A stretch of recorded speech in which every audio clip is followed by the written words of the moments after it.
My DIY microscope refused to stay in this position, so I will add a spring here to control the weight of the camera. I will do attach the spring here. I drilled the hole here to attach the spring, and here I fixed the spring temporarily with the C-clamp to see the best position. I found that this is the best position to control the weight of this tiny camera. Now I will drill a hole here and I will attach the spring. Now the second hole is drilled. Now the spring do its job perfectly. You can see that this camera is in equilibrium. The last thing, we must add some plastic washer here to add some friction in order to let the microscope in a fixed position. Here we have a metal washer that didn't have enough friction, so I must add some sort of this plastic spring, or this rubber one, or this one, to add more friction. Now the DIY microscope is in the place. Here we have the recording camera.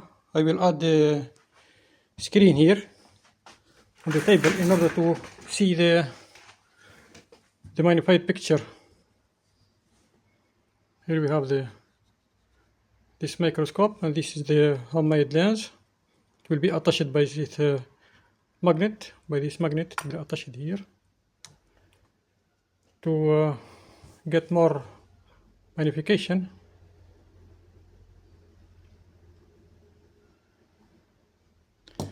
And I will install a screen here.